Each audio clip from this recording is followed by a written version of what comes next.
Morning. It is a true honor to be speaking to you here this morning. It is an honor to be in the first graduating class of New Technologies TSS. When I was asked if I would speak here this morning, all kinds of things went through your mind. And one of them, of course, is the honor of speaking. And the terror sets in. And then you have to come up with a subject that you want to speak about. So what could an old country bumpkin like me say that would be interesting if you guys had known it? When I spoke to Mrs. Dixon about this, she said, well, go with that. Go with your age. So for the next few minutes, I'm going to talk to you about what it's like to be an older student or a non-traditional student. So what is a non-traditional student? By definition, someone who's older than 24 or 25 years old and who's left their education to come back to it. If we use 25 as the gauge, I'm about two non-traditionals in the other end.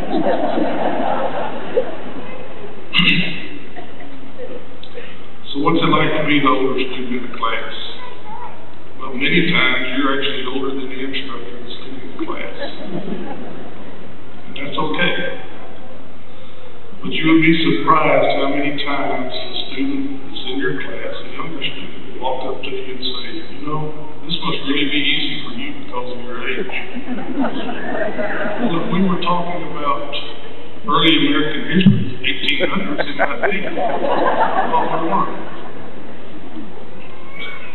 And let me just clarify right now that there were no easy classes. All the classes are difficult. Some are more difficult than others, but there are no easy classes. Last night at the honors convocation, I was asked if I had the opportunity to do it over, would I do it over again? And the answer is no. Would I change anything? No, I wouldn't. It may not be right here at this moment today, this time. I'm happy where I'm at right now. I'm happy with where my life is at this moment. This is a good place for me. I have an amazing life. I have a supportive family. And I have friends that I know I can count on in time of need. I have a job that I look forward to going to every day. I have food on my table every night. I have a warm bed to sleep in. What more could I want? But I also appreciate these things much more now than I would have when I was in. I know the cost that it's got, the cost that it's been to get to this point. And I'm not talking about money. There's been a cost in time, a cost in commitment, a cost in effort, and I'm happy where I'm at, and I appreciate what I have now. So being an older student has its pluses. Many of you are graduating here today can name at least one person who has made an influence in your life that helped you get to this point today. And you're going to thank them if you haven't already done so. For me, my wife has been beside me every step of the way. Most of the time. Because sometimes she couldn't be beside me when she had to be behind me pushing. She helped me get through points when I wanted to just throw up my hands and say, that's it. Many of my family are here today. Not one time during all of this journey has anyone asked me, why are you wasting your time? What are you going to do, man?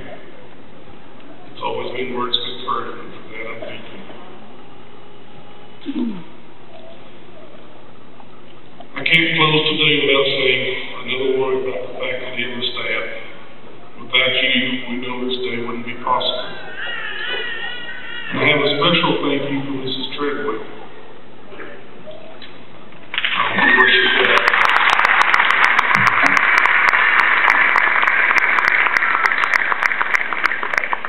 Your class was one of the most difficult classes that I took. And there was not a day went by that I didn't look forward to the next time that I'd be in class with you. You are an inspirational teacher. Thank you.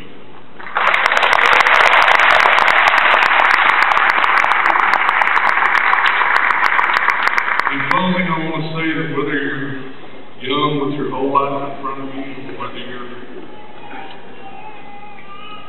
whether you have a few years behind you, whether you're sitting here in the graduating class or whether you're sitting in the audience, take a few moments today, find someone who's helped and made an influence in your life,